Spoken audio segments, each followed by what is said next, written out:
Octopussy, Faberge eggs, precious jewels, manhunts, floating palaces, and the first Bond movie filmed in India. That means Gobinda and other characters need to have beautiful, authentic turbans. And today we have with us Singh, who was hired by Eon Productions to do just that. Welcome, Del, to our show, Cracking the Code of Spy Movies.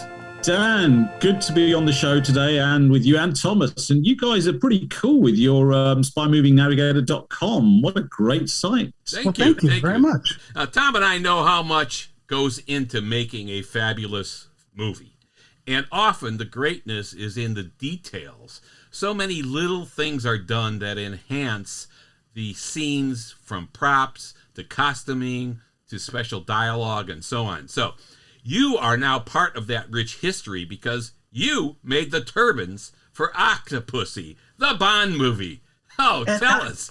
And I'll tell you, I am so psyched about this because there are so many different parts of making a movie. Yeah. And when you're watching the movie, you're not sitting there going like, who made the turbans? Who did that? Yeah. And to be able to come in and talk to you about this is fantastic. It is. It's fun. So tell us about yourself a little bit and how all of this happened. Okay, well, it is. It's quite surreal and quite strange. So, look, I'm based in the UK. I live in a place called Peterborough, which is a small city, sort of located about 80 miles north of London. Okay. And my, as you can see from my hairstyle, I am actually a Sikh. So I'm a practicing Sikh. I've been practicing all my life. I haven't just got any better at it. I for my sins, I actually work in the IT industry, and I've been doing that for a while. But the interesting thing is, I got involved with this production back in 1982. So this is 40 years this year since the film was made and then released the next year, 1983. And I was then a sprightly 20-year-old just about to go off to university. And this peculiar thing, I mean, how I got the gig, in fact, it was myself and my brother got the gig, was quite peculiar because we, living in this small city, were actually mobile DJs, disc jockeys. We were running a disco, which sounds, I know, it sounds weird. And it gets even weirder when you consider the fact that we didn't just run a disco, we ran a rock disco. In fact, a heavy rock disco. Wait, heavy rock and disco? That's an interesting combination. Yeah, but it was a road show, but it was a heavy rock road show. And so, you imagine, nowhere in the universe are there Sikhs running a heavy rock roadshow in Peterborough. Yeah. And so, that's a unique just there. Yeah. And the strange thing is, we used to kind of put bands on and stuff, rock bands, and we used to do the music alongside of them, spinning the platters and discs and stuff. And we used to go around the town and at night and do some illegal fly pitching, fly posting, bill stickers. You guys call them bill stickers. Yes. We used to we'd go run out of the car with, put one of these bills up, paste it up, get back in the car before the police called us and drive off. And which is highly illegal. So if I get a knock on my door part of the way through this, then you'll know they caught me. Finally, 40 years, they tracked me down. And so we used to do this stuff, and we used to put on there, it was the road show, it was Singh's road show and so on. And Singh, Singh, is a name for Sikhs. It's a Sikh name. So all Sikhs that wear turbans have the name Singh in there. Oh. So just one evening, strange evening, I got a phone call, because this is before the internet, before mobile phones. Yes, you had the wired landline. Somebody phoned up and said, are you part of this Singh Roadshow? And I was like, yes. And I thought, the guy's going to book a disco. And it was like, so when do you want to book us for? And he was like, are you a Sikh? And I'm, yes. Do you wear a turban? And I'm thinking, where's this going to? Because we did get some racist abuse. We get, we lived in an age when people weren't that tolerant, and in fact, almost like now. And we'd get some racist abuse because of the turbans and stuff. And so I thought, this guy's maybe just going to, make a crank call here and so on. So I was about to tell him very rudely where to go and put the phone down. He said, please stop. He goes, I'm phoning from Eon Studios. Now, I am and always have been a massive Bond fan since I actually saw Goldfinger back in the early 70s, late 70s rather, as a teenager. And so I said, Eon Studios, you guys do the Bond film? He goes, yes, we do. And we're filming a Bond film and we need some help. And I'm thinking, what the hell help am I going to give you guys? Seriously? Has Roger broken an ankle? Do you want me to stand in? And the guy sort of said, well, in this film, and it's called Octopussy, the villain in the film, actor called Kabir Bedi, wears a turban, and we need somebody to tie a turban. Now, I'm beginning to think this is just one of my friends playing a joke. Yes. But I said, no, this is serious, and we are filming just outside Peterborough at a place called the Nene Valley Railway, which is a steam railway. It's been a restored steam railway. And the idea of filming there was to make the steam railway look like an East German, West German train going across the borders. And so funny enough, I'd read somewhere then this film was happening. I wasn't sure it was going to be in Peterborough. But anyway, so the guy said, if you could come along tomorrow to this hotel, and we only had one kind of 5-star hotel in the city, and you see, come to this hotel tomorrow, you can meet us, we'll explain more. So my brother and I thinking, okay, we've got nothing to lose. We rock up at this hotel, and we're met by a guy with a lanyard, Octopussy Eon Productions on it, thinking, this looks promising. And a few minutes later, we kind of walked up to, they'd taken the entire top floor of this hotel, walked up to the main suite, and the door opens, and my eyes immediately turn to the left because there's larger-than-life Roger Moore with this huge cigar. I'm thinking, geez, that's Roger Moore. This is true. This guy isn't a wind-up. This isn't people going to jump out and say, God, you've been candid cameraed. It was real. And then this really statuesque gentleman, Indian guy, walks up, and they introduced us as Kabir. So obviously he didn't have a turban on at the time, and this is Kabir Bedi. I'm like, yeah, great, good to meet you. He's really nice guy. And they said, well, now there's a moment of truth. We need you to tie a turban on his head just to prove you can do this. And they bring out this turban. Well, they bring out what they thought was a turban. It was actually more like a bath towel because it was about a few feet. It was rubbish. And they said, can you put this on his head? I said, no. And they said, why is that? I said, because it's not a turban, that's a towel. And luckily for me, we bought a turban with us, and I took this turban out of the bag, and it was actually my school turban. It was the grey one he wears in the film. And I opened this up, and a decent turban is about sort of 4 or 5 yards long. It's about 15 foot of material compared to the 5 foot of material they had, and it goes on in layers. And so they were like, okay. So as he sort of sat down, because there's no way I could tie it on this guy standing up. So as he sat down, I kind of went round and tied it on, a little bit of help from my brother, and we got this thing on there. And he stood up and looked in the mirror and he goes, that's a turban. That is the business. Because the big complaint they had was that when he was climbing and moving on any of the sets, especially outdoor sets, and like a gust of wind, the towel they had on his head was so loose it would just blow off. And so I said, trust me, that isn't going anywhere. And he was like, you're right, I said, you no need to glue it or staple it down. That's on his head now. And they were like, wow, this is great. And so I just said to them, by chance, where did you get that turban from? And the guy said, well, we bought it in India. I said, well, God, it's the worst place in the world to buy a turban, India. I said, they saw you coming. They sold you what was a towel's length turban. I said, a proper turban, even for a kid, is that long. There's no way a big guy like this could wear one of these. So we ended up kind of like, we got the gig, and it's funny, we negotiated. I was about to go to university. My brother's already at university. And as well as doing our discos, we also had kind of vacation jobs. And so they said, well, we only need one of you. And we said, nah, we come as a pair. You pay us both or you don't. And it was, well, they said, it's £50 a day, so we'll pay you 25 and 25. I said, nah, you pay him 50, you pay me 50. And they're like, and we're Indians, we negotiate. God damn, we're going to do this. So we got the gig. I was like, I'll take my turbans and I'll go home if you're not interested. And you can look around. You're Eon Studios. You're kind of filming a thing for millions and you're haggling over £50 a day. What is it with you people? And the guy he goes, you're a born salesman, aren't you? And I was like, well, we're getting the gig or not? And he's like, yeah, you got the gig. So we got this gig to tie the turban. And the nice thing was, because we were sort of very much because there were two of us, one of us, couldn't show the day because we were working, the other could do it and so on. But that's the interesting story of how we got the gig. Yeah, that's cool. Man, that's a great story. And how long was this gig then? I mean, you saw Roger Moore then, right? You first met him there. So we assume you had more interaction with Roger over the time. And how long were you involved? Yeah, to your point, Thomas. So the shooting itself lasted just over about three and a half weeks of actual filming with what I would call the main cast, the actors, with Roger, Kabir, and all of those guys. And then when they shipped out, there was another week's worth of shooting with the stuntmen and a few other kind of like those ancillary scenes they have to put in without the actors, and maybe some of the bits they didn't get because of bad light with the extras and stuff, the long shots and stuff. Mm-hmm. So I was effectively on site for over a month, and at least 3+ weeks of that I was in with Roger and those guys. And the lovely thing was, unlike the extras who kind of maybe did get their faces on the film in a distant shot, yes, and mine didn't. My hairstyle's on the film, but I'm not. Because I was integral to the working with Kabir and stuff, I literally got a pass that was access all areas. I would just go anywhere. Wow. And so while the extras had to stay away, I could go, and I was basically, Kabir made his trailer available to me. So there was his, Rogers, Maud, Christina, Louis Jordan, their trailers were all there.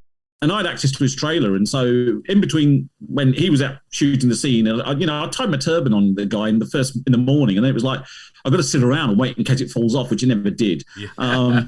And the lovely thing was I got to speak to Roger quite frequently because he would often just sit on the step of his trailer, wow, just sitting around shooting the breeze.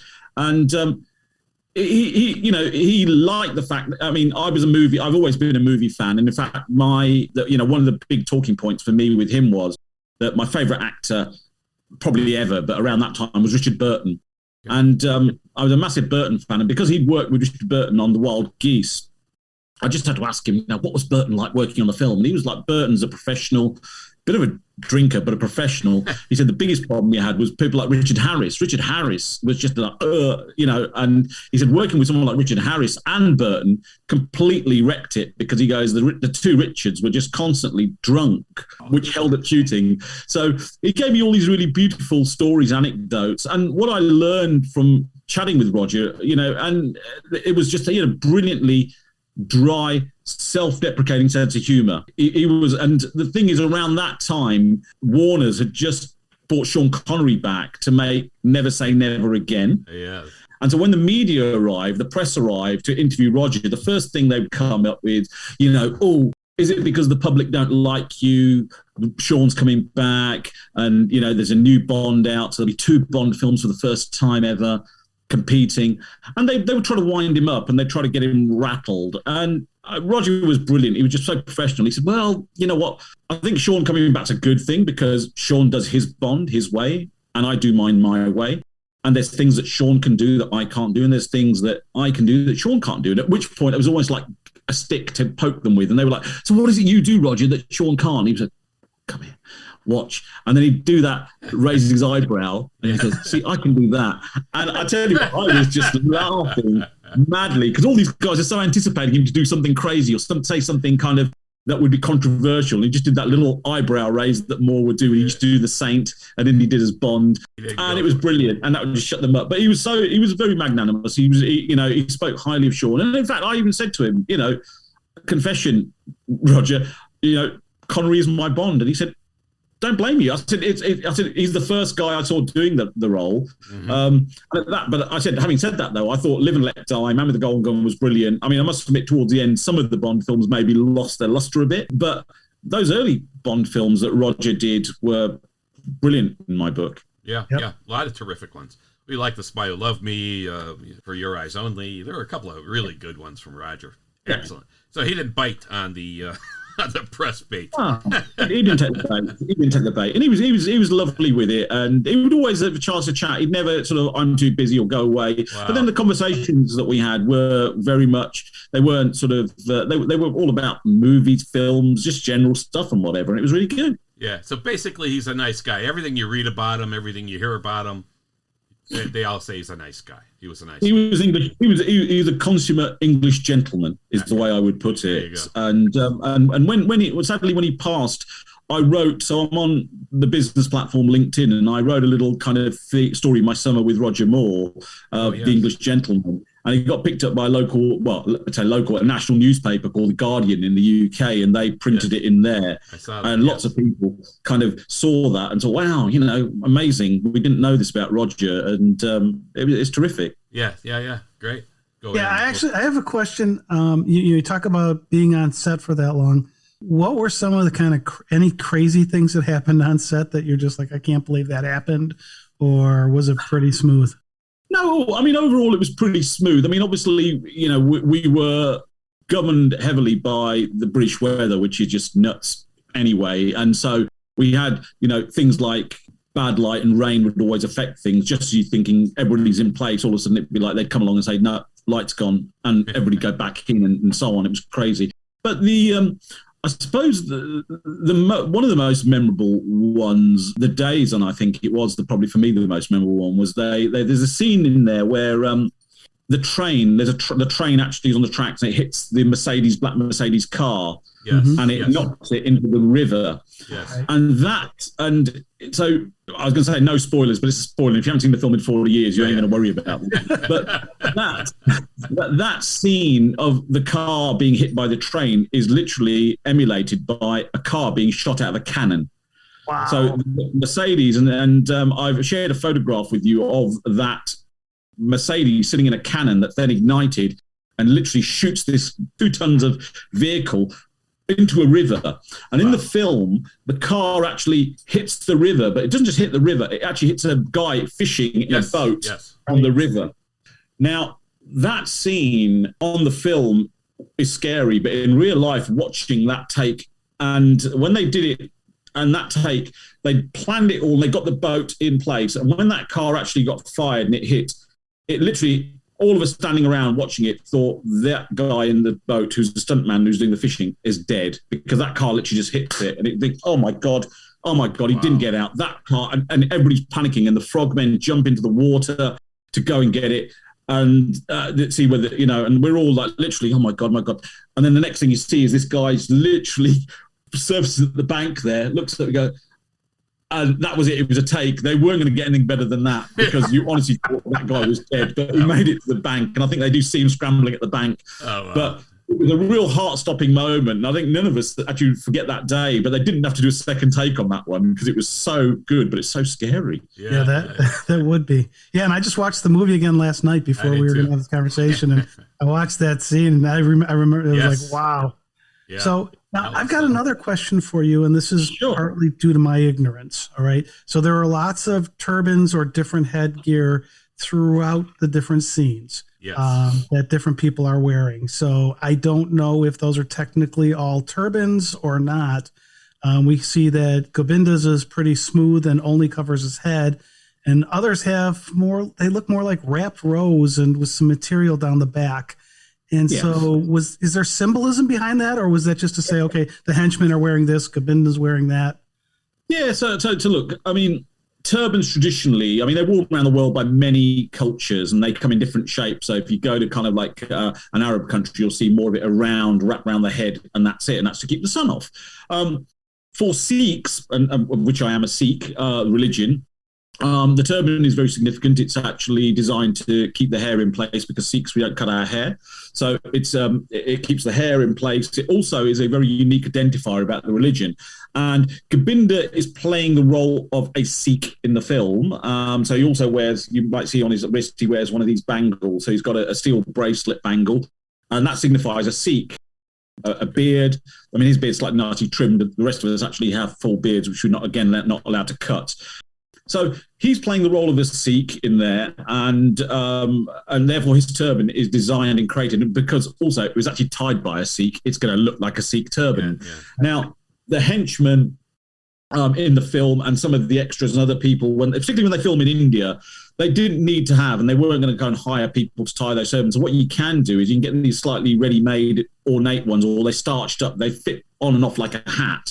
And in fact, in some of the parts of the film, some of the bits of the film, they did tell me, so that the still that you've got behind you there, where Gobinda's turban is the kind of like slightly more, pinky rose-coloured one, that is actually, you can tell by that's actually quite heavily starched. So when they've tied it, it's been tied and it's been starched, so then it would lift on and off like a hat. And maybe for some of the static scenes, it doesn't matter, but when he was doing the scenes on the railway where he's climbing on top of the train and running, and the stuntmen are running with those turbans, having something like that, it would just blow off. It was just not going to last. It would be wobbling on his head and whatever. Right. So that's why you needed, and I did actually get, and I'm not sure if I've sent it to you, but there is actually one of the call sheets for the day of the filming, and on there, I'm really proud to say that they've got on there 7:45, turban expert arrives. and so whilst I'm not sure if I'll get on the credits there, but the call sheet has me as a turban expert. So cool. They needed a turban expert for Kabir. But maybe on the other guys, they didn't need it to be quite as ornate. So some of those turbans, you're right, are. But as you can see in the behind it, that really, I can tell, is actually been starched on, and that actually would lift on and off his head. That wouldn't be a tied turban every day. Right. Okay. So mostly you were working on Gobinda's stuff in the movie. On his it was Gobinda's turban, and it was then tying the turban on the stuntmen. So the guys that actually had to do some of his scenes, of course, I'd have to tie it on them. And again, there's a lot to be said about things like continuity. So they would come around in the morning and they'd say, okay, we've got the stills from the night before or whatever, the day before, and we've got to make sure, because what you can't have is the guy's turban, looking slightly different. Right. And so, whereas initially tying it would take me 5 minutes or so to do, the next day it might maybe 10 minutes. I might think, that's not right. So I have to retie that bit there and do that now. And that pointy bit just up there, is that pointing the right way, the right angle? So that was it. But, generally my work day wasn't longer than about 20 minutes. Not bad. For 50 pounds, you said, right? Yeah. 50 pounds in 1982, that was a lot of money. That's a lot of money in 1982. That's pretty good. And for a month. and sorry, that wasn't £50. That was £100. Remember, so it was. Actually between the two of you, £50 each we were getting for this. Even if my brother didn't show, I'd collect his money for him. Trust me, it was we were doing. So they paid you both. That's good. That's the way it's got to be. Yeah. So the strange thing is also when they left, it was great because when they left, they had to go on because like all Bond shoots, they finish one location, they move on to another location. And the other thing they said was, we can't use these other turbans, and so we need to take your turbans. I was like, sorry, you can't have my turbans. And firstly, my mum will kill me. It's like, what happened? And so, but so they ended up. So I came home and they sort of said, well, is there any turbans that you've got? And my mum, I knew, had loads of turbans, spare ones and stuff. So long story short, I ended up selling them £200 worth of turbans. As well. So you are a salesman. So sorry, Eon Studios, but come on, guys, you spend millions on a film. So spending, £200 on turbans, and they were good turbans as well. Trust me, it was money well spent. They look good in the movie. Yeah, come on, it looked great. All the stuff looked great in the movie. So, are there any other things that you observed during the shooting of the movie that maybe normal people wouldn't know? Yeah, the other incidental, a lot of it was the sort of stuff that, as I mentioned earlier on, about the stunt that almost kind of went wrong but didn't on the cannon. But then there was a stunt that went wrong where the train goes into a tunnel. Oh, yes. On the top of the train, and they're ducking and they're whatever it is. You don't see it on the film, but one of the stuntmen got seriously injured when the train went in, and the tunnel actually smashed his arm. He actually broke his arm. And ended up in hospital. Had to stop the shooting there because it was quite a serious injury there. Yes, imagine getting hit by the brickwork. You duck, but your shoulder doesn't go down in time, and it literally that delayed the shooting and stuff. And that was awful. They had to call the. I think those stunt people are just absolutely crazy. Some of the stuff they'll let them get away with. Well, after I saw that thing with the boat thing, that guy was like, I'd literally inches away from. Yeah. Dying. Wow. No amount of money could justify putting your life on the line like that. But so they're really brave guys and girls that do that. Amazing. Yeah. Well, speaking of girls, right, and you're filming these things, and Bond is known for especially at that time, the Bond girls, and there are definitely a lot of women in this movie. Yes, what was that like? Well, for a 20-year-old red-blooded male, it was absolute heaven. It was kind of like every schoolboy's dream that you're getting to hang around with the Bond girl. So there was obviously Christina Wayborn. It was kind of her Bond film, the first Bond film, and she's obviously a Swedish actress, and she was quite very young, very attractive, relatively unknown. But she was a little more kind of, I've got a photo of me with her and so on. So that was lovely. Maud Adams was probably, because she'd been in Man with the Golden Gun before, and I think she was then in a third Bond film after Octopussy, or possibly after that. I think she was in another one. So she's had an appearance in 2 or 3. I think she's got the record there. But she was Kill. Yeah, View to Kill. There we go. So she was kind of probably a little bit more of a star. So I was a bit nervous of approaching her because she's always seemed to be a little bit more kind of like. But she, a couple of the guys did get their photos with her. But then there were the all the other bevy of beauties who were the Octopussy circus girls and stuff. They were the kind of Octopussy's harem of girls and stuff, but they were all the circus girls, and they did actually recruit some local ladies who were, as extras, and I think they had some of the Bond girls. So over here in the UK, we had a newspaper. Well, it's actually more of a thing you'd kind of wrap waste food in, called The Sun. It's a newspaper, and back in those days, it's kind of your equivalent of the National Enquirer. It's sort of they used to have. I do have opinions. They do. It's now a thing called the Daily Mail that does that. So anyway, they used to have a thing called Page 3. So you turn a newspaper up, and there used to be a topless lady on Page 3. You had to love Page 3. Come on. Yeah. Well, look, as kids, whatever, I love it. I mean, these days, as a father, grandfather, and stuff, and somebody that kind of thinks women shouldn't really be kind of exploited on a newspaper. If you want those magazines, you go somewhere else and buy them. But in a newspaper that's being read by kids and stuff, maybe not. But there were a lot of Page 3 girls. So they recruited some Page 3 girls to be Bond girls, and they were very glamorous and very lovely. Yeah. And again, but you got to sort of. Because in fact, some of them didn't have access to all areas. They couldn't come around the back either. So they were kind of, so they were, a couple of them was like, could you get Roger's autograph for me? And I was like, because they wouldn't want to approach him on the set and stuff. And I was like, yeah, so or whatever. I mean, if I'd been really mercenary, I could have said, is it worth a date? But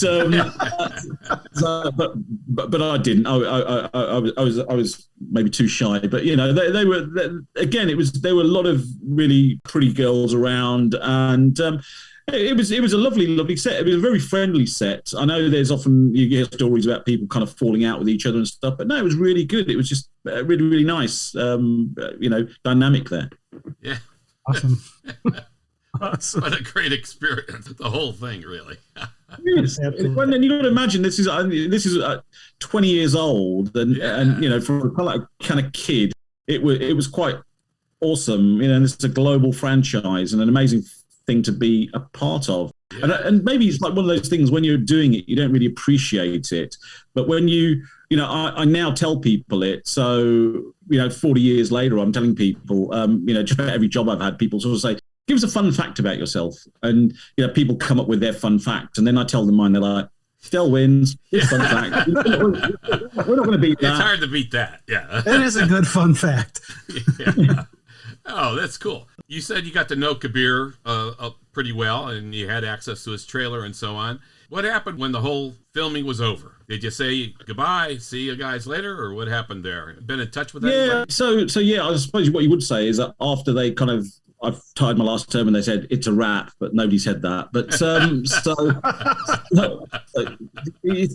thought of that joke way too late. But look, what was incredible was when that last day came round, they were going to film and go and so on. I mean, I got to know Kabir in particular pretty well, and he just said, "Stay in touch," and I'm like, "Okay," and he then jotted down his address in Beverly Hills for me in LA and said, "There's my details. Very cool. Reach out to me, and it'd be lovely to keep it." And he would genuinely meant it. He did genuinely meant it, and I was so thrilled by that because it was lovely. And you got to remember, this is before emails, internet, and whatever. So It was an address, and it was like, write to me, and he gave me a phone number as well, and call me or whatever. And I was like, wow, this is great. It is. And so I felt really good about that. The downside to it is, and this is where the 20-year-old student comes in. I went off to college, and that bit of paper somewhere got lost or mislaid. And so, no matter how much I looked for it, I never, ever found that bit of paper up until probably about 10 years ago, when in amongst some old books from college that I was actually no longer needed, my wife said to me, "What are these books?" And I'm like, "Well, anatomy for beginners and stuff." And it's like, genetic engineering. I'll get rid of them. And I'm throwing these books in there. Of course, this bloody bit of paper falls out, and I'm like, "Oh God, that's Kabir Benny's address." She's a address. And the strange thing is, I tried to phone the number on it as well, and it was a dead line. It didn't work anymore. Sure, I was late. But I did get to kind of meet Kabir again virtually, and that was quite interesting. 35 years later. Yes. But yeah, it was sad. All of these guys when they left town, and like I said, I was still on set because the stuntmen were still there. They still called me in to do stuff, but it wasn't the same. And all of a sudden now, I didn't have the VIP access to the trailers. I was like, do your job and go home, or stand over there, stand in the rain with the rest of them. Cool. Right. So then the filming gets done, the movie gets made, and they're going to do premieres.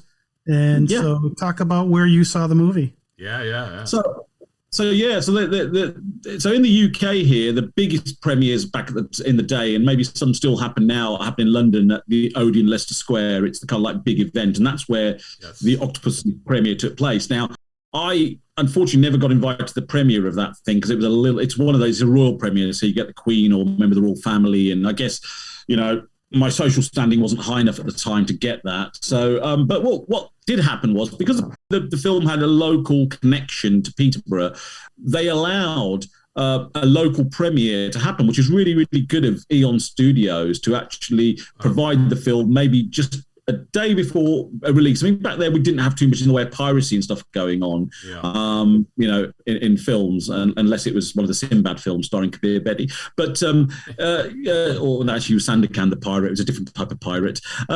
So they allowed the film to be shown in Peterborough, and I got to go to the premiere here in Peterborough. So there were a lot of people who worked on the film, the extras and their families, and just invited dignitaries and stuff, local dignitaries. And so it was great to see the film kind of on a big screen. Yeah. And well, there goes my hairstyle. That's it. That sort of amazing moment. Yeah, that sounds like it was a fantastic time for you, especially at that age. I mean, it was a unique experience, really. I mean, have you ever been called for other movies to do this? Probably, this is a rare thing. Yeah, I mean, unfortunately, there's just not enough turban tying opportunities in the world. It annoys the hell out of me. Hollywood needs to make more movies with turbans. In fact, nowadays, unfortunately, they'd probably CGI the damn thing on, so nobody would need it, full stop. But no, I unfortunately, I didn't get tied. But the interesting thing is, I said when Roger Moore passed away, I wrote this little kind of, it wasn't op-ed, but it was a little piece, got picked up with the papers. And then I got strangely, I got an email from a guy who put together a thing called TSOS. And I was like, what the hell's TSOS? And it was turbans seen on screen. And I'm like, okay. And so this guy ran I said to him, so turbans seen on screen, he goes, what it is, he's a bit of a film fan. And he goes, I'm created a thing where I'm actually wanting to do screenings of films where turbans are being used by actors or worn by some of the bigger stars in the films. And firstly, he said the first film I saw with a turban wearing actor was Octopussy. And so I want to have this. And I know you've got connection to it. When he heard my story and connection, he was like, oh my God, I've got to do this. So in 2017, he hired out a place called the Institute of Light. It's like a really small cinema in London. And it's so... Oh, it's amazing because it's like it's been thrown together. So you've got like aircraft seats and like deck chairs and all sorts of crazy seating, and it's a decent screen. And he put together a screening of Octopussy there. And before that screening happened, he asked me to get on stage and actually explain to people about my involvement in the movie, how I got the gig, the turban tying. And then, to my surprise, what he did was he'd contacted Kabir Bedi's agent, and we managed to get Kabir to dial in over Skype. Oh, cool. And so first time in 35 years, having lost his address, I actually got to talk to Kabir, nice. And he reminisced about our time on the set, the film, and, we shared it, and it was beautiful. It was a lovely moment. It was something, it's like, it was being reacquainted. It was almost like we started chatting, and unfortunately there was an audience there, otherwise we could have chatted all night, and it was quite late in Mumbai as well at the time. But it was lovely. It was a great reunion. After 35 years, we got together, and then we got a chance to show the film to an audience.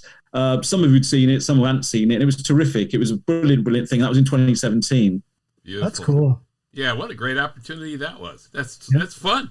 Hey, yeah, this has been fun. Absolutely. I think we've covered. Like I say, I love hearing these stories that aren't. I'm the actor. You all know who I am. how does this stuff get put together, and who are the people that help make this? Yeah. And you've got Great your stuff. role. I mean, that turban on Kabir, that's his look in that movie, and it's fantastic. Yeah. I mean, I've seen. To be fair, I mean, okay, this is me being maybe slightly churlish here, but if I look at the picture of the turban that he's wearing in the shot behind you, where he's wearing the Indian attire, the kurta, and that suit and that turban, honestly, is not as good as the grey one. The grey one that he's got with the suit on that it just looks smarter. That one looks a bit ragged to me because it's heavily staffed and tied and so on. And sorry, you guys can't actually argue with me because I'm the expert. Turban expert, remember? It has been in print. Yeah, I've got the title. Yeah. So it was, and the thing is, he wore it so well. And when you look at Bond villains over the ages, everybody from kind of Odd Job to Jaws, that the kind of menacing nature of him, because he's a big guy, he's a tall guy, and he a really handsome, rugged guy, but that turban just kind of topped it off and made him look that much more sinister. I think. Yeah, he was a good villain, a good henchman. He was a good villain, definitely. Yeah, absolutely. Yeah, with swords and stuff. Well, especially here in the States, because in the States, when that movie came out, we did not have a very big Sikh population. It's gotten bigger here now, but back then that was definitely a foreign feel to us.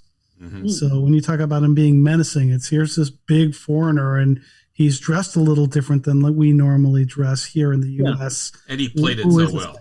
Yeah, he played it so well. He was just menacing. And to be fair, he's a henchman, and then you obviously had Kamal Khan, who was the Jordan character, who was kind of like I think that bit where he sort of tells him to go and on the plane, go outside the plane, and he does a double take. He looks at him like, "You sure?" Like any good henchman would, but then goes and does the thing, and it's played straight with a straight bat. It is very, very good, and so the henchman, he did excel. Yeah, it was terrific, awesome. Yep. All right, Del. Hey, this was enlightening and so fun to hear what it's like to be part of the production of a Bond movie, adding to and enhancing the different scenes that the Turbans were in, and for all of our viewing enjoyment. This is great stuff. Thanks for joining us. We loved having you on the show.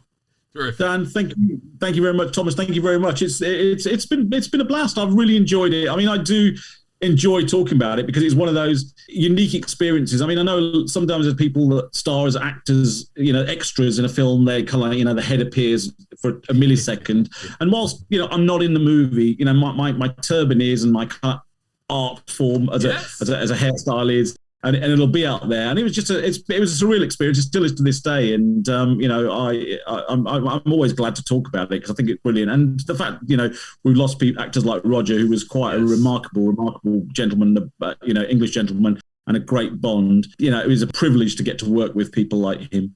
Absolutely. What an honor. All right. Hey, that's a wrap. This has been Dan Silvestri and Tom Pizzato of SpyMovieNavigator.com and our show, Cracking the Code of Spy Movies. If you like our show, please subscribe to it and tell your friends about it on social media. Follow us on Facebook, Twitter, and Instagram, too. Thanks for listening. We appreciate it.